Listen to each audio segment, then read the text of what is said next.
Ladies and gentlemen, we have with us today Miss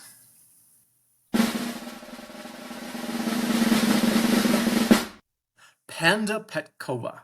Did I say that right? Panda Petkova? Yes. Okay, awesome. Glad that I got it right the first try. And glad you're here. So thank you for coming on today. And before we get into your writing, just tell me a little bit about yourself. Aside from your writing, who is Panda? Um, well, obviously my name is Panda Petkova. I got that nickname when I was very young. I used to be a chubby little girl, played a lot of video games. I still play video games on occasion. And I got very pale from being inside all day, got these really dark circles, fell in love with pandas, and everyone said, "You kind of look like a panda." And I carried around this panda around my ankle, like a little pillow pet panda, and the name kind of stuck from then on till now. That's Um, that's an awesome way that you got your nickname. I love that. And I gotta ask, what kind of stuff do you play for gaming? uh, my PC is from 2016, so I don't play as many games anymore. But right now, I play a few battle royales. I used to play first-person shooters like Borderlands, Fallout, mostly single players, just the mainstream video games. Sometimes I play a lot of indie company games, but nothing too serious at the moment ever since I've been focusing on my hmm writing. you mentioned Borderlands. I do love Borderlands. I love all the humor that they threw into two. And what was the expansion? It was like Tiny Tina's Great Adventure or something like that. I love that. Did you ever play that expansion? I played that expansion where they basically made it a huge D&D campaign within the Borderlands Yeah, series. It was yeah, great.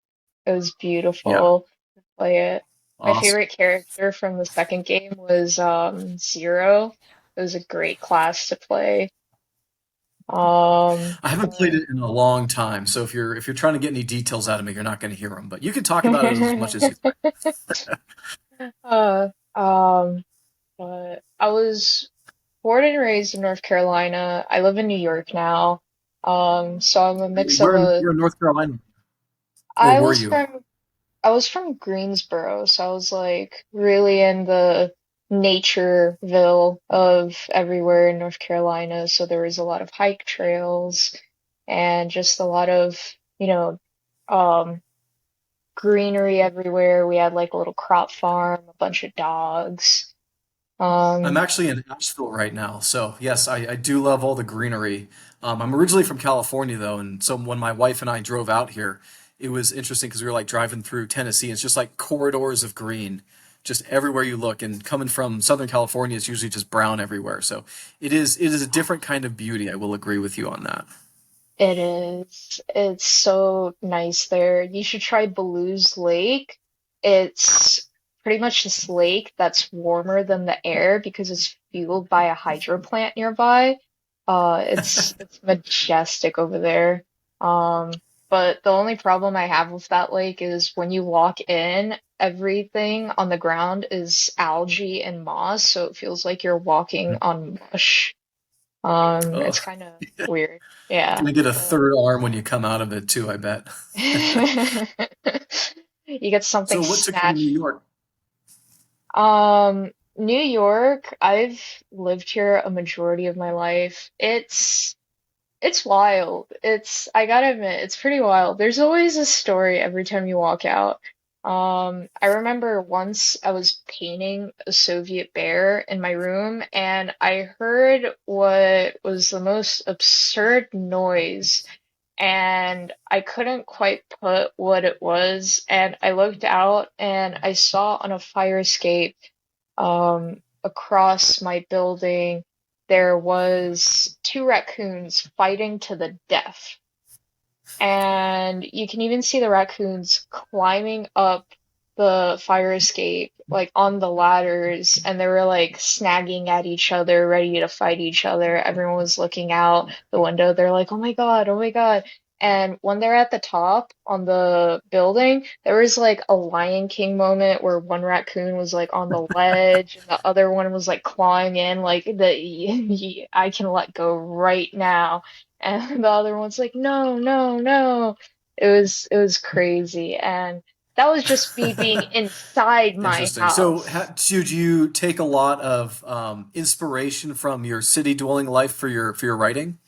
I actually take a lot of inspiration from my own dreams. I have a lot of vivid dreams and just my emotions in general. My characters itself just kind of represent different parts of my emotion, whether it be anger or feeling left out from society or just a certain type of personality of mine. Um, and then the fantasy world itself, like the creatures or what type of environment it is or what type of magic there is comes from my dreams. Um, for example, there's this certain fox-like creature. I remember when I was like a certain wizard in like one of my dreams that could turn into a fox and go through rabbit holes. I took that from my dream and put it in my book. And I just every night I just, take little bits and pieces and I input it there. And it's I feel like that's what makes my book a little bit unique because I don't really gather inspiration from much of our, sources such as other books or Mhm. TV shows. You know, that's really cool that you get all that from your dreams. And I've heard that some people don't dream even. And even the people that do dream, it's kind of hard to compare, hey, this is my dream and this is your dream. How are they similar? How are they alike? But do you have the feeling that your dreams are wilder than the average person's dreams? Or do you just see the creativity coming out of it more than the average person? I know that dreams are usually just our subconscious. Not necessarily our dreams are t trying to tell you something, but just, bits and pieces of like, what you experienced or what, you retained as information, and it's just kind of all mixing together. So I'm not saying that, my dreams are wilder, but someone else can have, just as wild dreams as me. It's whether or not you actually retain the information or you want to use that information from your dreams into, your day-to-day basis. Um, and finding meaning in your dream, it really depends on whether or not you want to do such. Hmm. But Yeah, yeah. I've had some dreams before where I'll wake up and it's like 2 in the morning and I'll have had a dream, just woken up from it. And I'm like, oh my gosh, that is the best idea for a story. I'm gonna write that. And like I'll write it down and then in the morning I'll look at it and I'll be like, that's complete shit. Like, why did I think that that was gonna be a good story? Like in your dream state, you just think it's the best story ever, and then when you come out of it, you're like, this doesn't make any sense. Do you ever have that, or do you just put everything I into your story? I had a little bit like that. I have this creature in my book. It's an amazing creature, but the dream itself was if I made the dream itself into a book, it would be an absolutely horrible book because the creature turned into Beyonce and there's like strangers things and dolphins and stuff like that. I'm like, if the dream itself was a book, it turned into absolute garbage. But like at least I ta took a little bit out of that dream where it could be, something. But like if you make your actual dream like into books, unless it's like a dream journal, then like I don't really think Mhm. someone's going anywhere with it. Yeah. So the word from Panda the Wise is to choose carefully the put the pieces of your dreams that you put into your writing, is what I'm hearing. Oh, definitely, definitely. Um, like it's one thing to take one part of your dream, but it's another thing to take a whole part of your dream from your book, like to your book. Hmm. It's Yeah. you can go on a whole adventure about um Okay. so So you mentioned that you don't usually pull inspiration from other people's writing or stories or whatever. But what are some of your favorite things that you've written, or excuse me, that you've read in the past? That's actually a very, my opinion, and it's a very unpopular opinion. I actually don't read. Um, it's a very unpopular opinion. Unless you want to talk to me about something I read when I was a little kid, I'd say probably The Golden Compass. So the His Dark Materials series. It's a wonderful series. Um, Personally, it's one of my favorites because the way the author portrays not only the feelings of and emotions of the characters throughout the person itself, but also through the souls of the characters. I found that wonderful. But nowadays, I do not read a single bit. It's a very unpopular opinion. Everyone says to be a good writer, you need to read. I slightly disagree with that. Um, for me, to be a good writer, you need to be dedicated in your work. You need to do the research, you know, have that passion in your soul. Um, just edit, have people look over your work, be open to opinions. If you love reading, go at it. But if you taint your own work too much with other work, it's gonna be unoriginal. But Mhm. if you have the pure desire to have your own work be original and stand out just as you want it to stand out, then you can. Um, and Yeah. Look at that. More wisdom from Panda. I didn't expect that out of you. I appreciate that. And I don't, I'm kind of with you on the page that I don't read a lot now. And I will say, though, the opposite of you, it's not that I don't want to, it's that I don't have time. I'm an adult and I got a baby and a house and I got to mow the lawn and all that crap. It's like, oh, oh, I want to just like sit in congratulations. the hammock and read. You're one Thank of the you. very few that can have a house and a family at the same time. Yeah, well, it's so much work, and I will say that. And so again, it's not that I don't read for lack of desire. It's that real life gets in the way. So I pull a lot of my favorites of my reading from when I was younger. I used to be a little bookworm in elementary school and junior high and high school, and even in college. Like I think I read Lord of the Rings trilogy every single year up until I was like 22 or 23, or so. I read it like 10 times or something like that. Like I loved reading back then, and I just have thousands of books on my to read list that I don't think I'll ever get to. So that's a little disheartening. Um, is there ever a book that you're like, man, I if I could sit down and force myself to read, it would be that book that you've just heard some things about, Mm. or you hate reading that much?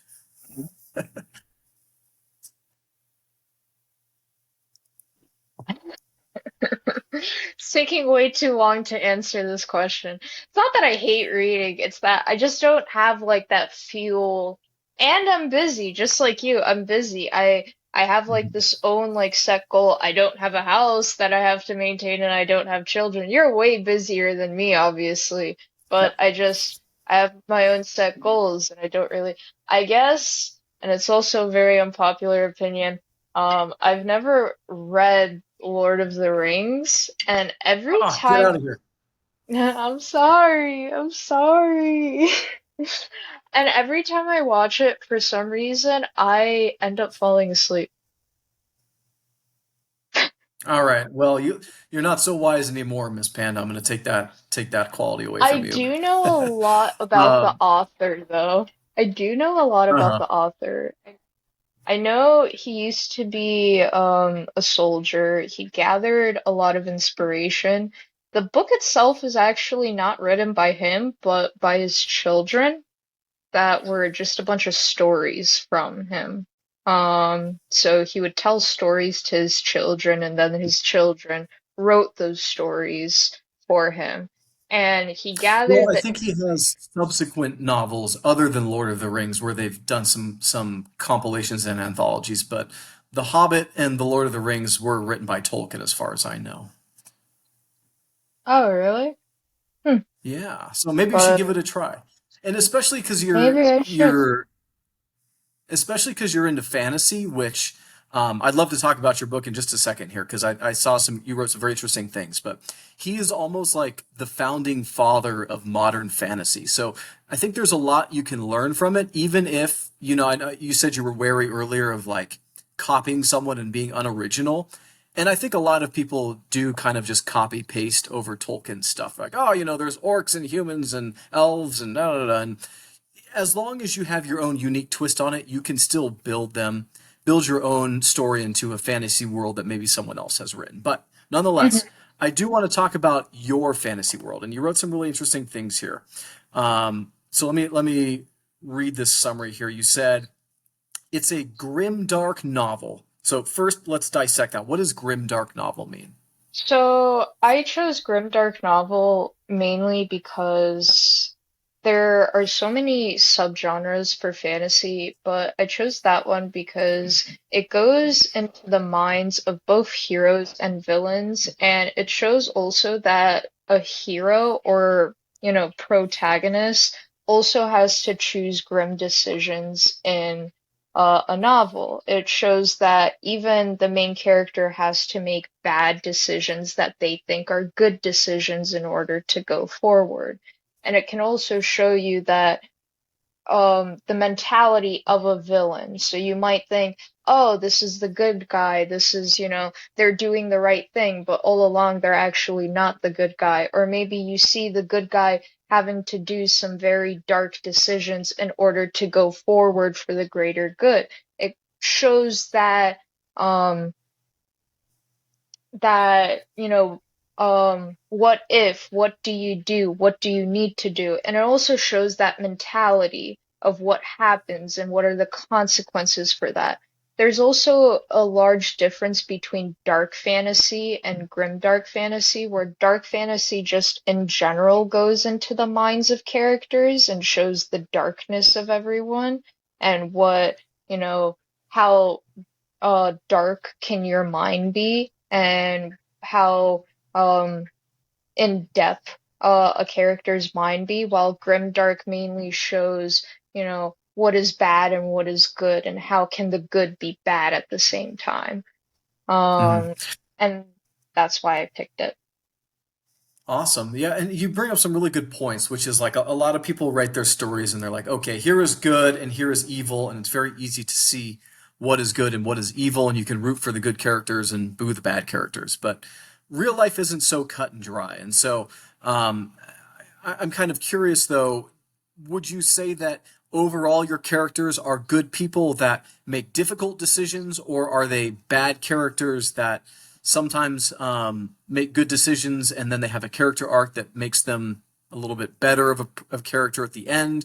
Or are they just people living their lives that have good and bad decisions, whatever the outcome could be? Could you show a little bit of enlightenment on that?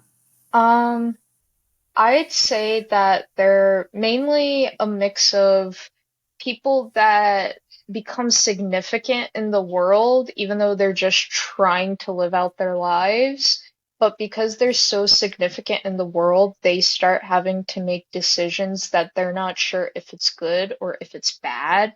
And because of how the societies work in the world, depending on which region they're in, since some of these characters, there are several character arcs, some of these characters will never meet. Um, Depending on which region they're in, some region might think this is a bad decision, another region might think this is a good decision, even though it's actually a very bad decision. Um, there's so many ups and downs, flaws and policies, um, and it really goes to show you that society also has no true version of good and bad. It's more of a, you know, how do I say it? Not mirage, kind of term. It's not like a pure identity, but it's more of a idea of what is good and bad. Because you see in different Mm. areas that their idea of good and bad is always different. And these people are just trying to walk around and figure themselves out. And you could see them evolve over time. And this book is just the first part of them, evolving. They're just little kids. You see them grow up and doing that. You see how the world's affecting them, and sadly, they're included as the world does. Hmm. So you seem to have a very good grasp on your character arcs, which I really applaud. But you also seem to have a grand world inside your head that you're trying to explain in your story. Now, can you tell me a little bit about your world building? You mentioned here you have a whole new technological system and a religion that affects different societies. So maybe start with this technological system. What is this? So there's the world parkour, and the technological system, there's rubber from trees, but no actual plastic. And because laboratories aren't that advanced, there isn't really, chemicals and, electric systems. But since the aurora borealis that's run around the world um, has this certain type of climate called glass rain, it drops something called fox aurorite. And fox aurorite gives this cheap material that is able to fuel very poorly, but it gives um, this kind of like brand new technology, and then there's a mix of very advanced aurorite, which is found in the mountains and mixed with the snow. This is a lot more dangerous and requires professionals and also a lot more expensive. Um, but it kind of shows that there's this whole, not steampunk, but steampunk-like, using a whole different type of environment. There's telephones, but they're only used in certain areas where there's an anomaly in the mountain, not the mountain range, but in this like landmass where um, they could properly get a frequency from it. Wires are very delicate since the rubber is very cheap and only comes from trees. I did a lot of research for this. Um, Yeah, this is super in depth. I love it. and even the oil, like cars and stuff like that, even oil only comes from like certain shores because the water, it's purple. There's a reason why it's purple. Potassium permanganate. It's a certain material that turns water into purple. It's actually safe in small amounts. And because of the character's body evolution, they're able to digest it properly. Okay, yeah. So you mentioned different creatures as well. Tell me a little bit about your mythical creatures. There's a lot of mythical creatures. All right, Um, choose your favorite top three, and if you mention a panda, um, my My top favorite is probably the one that I said before that turned into Beyonce in one of my dreams, but obviously it doesn't turn into Beyonce. I call it the Lectrova. It's also known as shredding venom in one of the languages. Um, so this type of creature is only found in a distinctive area. Um, they have I researched in depth and I wondered why they looked like this in my dream. It's because I was in college and I was researching biology, and there's a certain type of microorganism that has a vacuum shredder in its throat, and it can vacuum and in animals and shred it through its mouth. Has like a bunch of yeah. Um and it looks armored and it has these glowing eyes, and it's also very parasitic. It has a venom where if it bites you, it basically is laying eggs inside of you. You become a nest. They are highly intelligent, they can camouflage, um, they crawl on walls in the tunnel. It's honestly a beautiful creature, obviously dangerous. I was gonna Um, go more with horrific than beautiful, but I see horrific things as beautiful. yeah, It I will is say I for probably don't want to go into your dreams because if you're getting all this stuff from your dreams, just oh man, that all gotta be nightmares. oh, I see my nightmares as inspiration, honestly. It's Okay, awesome. So we have this steampunk-esque world, and you mentioned religion here as well. But tell me, is there magic involved in this universe as well, or is it all strictly technological, even if it is fantastic technology? so there is magic. There's these people called sightseers. Um they're these people who very rare in the world. They're quote unquote gifted either if born or shown up later with powers depending on what type of sightseer they are. And depending on which type, say a linguistic sightseer, they can talk to animals and also speak any language. But the way they interpret it is as if you're speaking back to them or they're speaking to you in their preferred language. So, say you're speaking Arabic to me, I'll be speaking to you in English, but it sounds like I'm speaking Arabic back and it will sound like you're speaking English to me. Um, Hmm.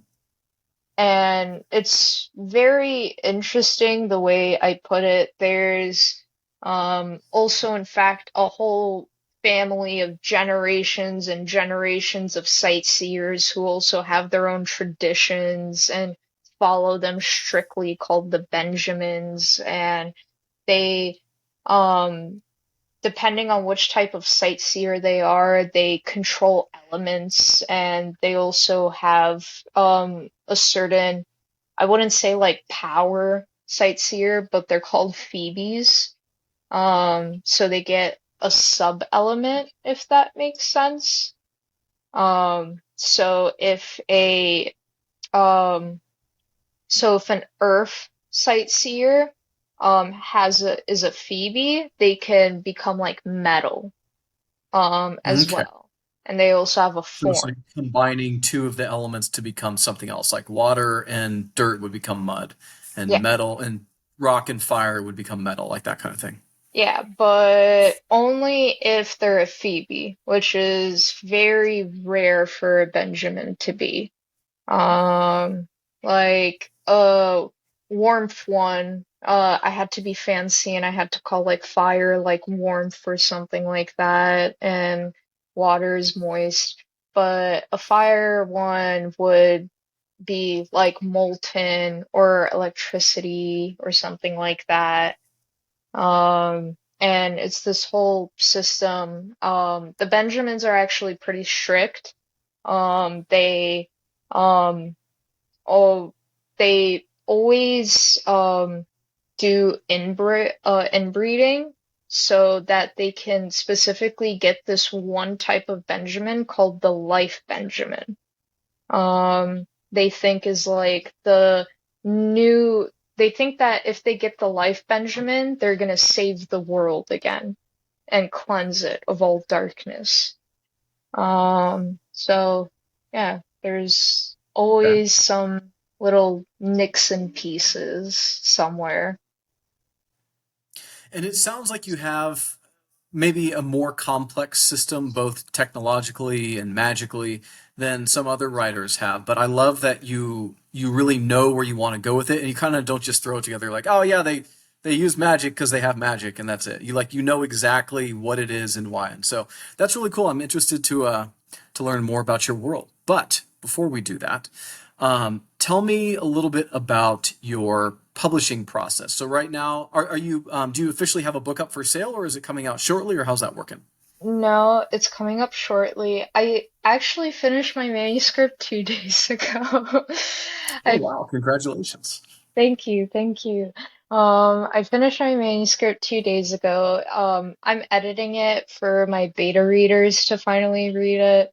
And after my beta readers give me feedback, I'm gonna edit it again, have the cover done, and put it up on publication on Amazon. It's honestly so stressful to publish as a self-publisher. I had Archway contact me when I was first attempting this, but it went downhill with how much money they were asking for, Mhm. and when I was doing more research about their company, because they're a good company, but they don't actually do much unless you're very known or if, just in general, ever since COVID, a lot of traditional publishing companies kind of went downhill. So it's best to do self-publishing if you're actually dedicated in it. Mhm. Otherwise, if you have the money, sure, throw it away. So yeah, that's something that I've been hearing from a lot of people is something that you're discovering, which is self-publishing is a lot of work. It is like a whole business rolled up inside of you. On top of being an author, you have to do your editing and your marketing, and like you said, you have to figure out your cover and all that stuff. So best of luck to you while you figure that out. Tell me the easiest things after this. You say, hey Matt, here's all the easy things that I did, and here's all the hard things. So stay away from those and hire somebody else. Uh, Um, yeah.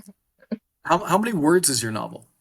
Only 75K, like 72, 75K. It's honestly, I thought it would be a lot more.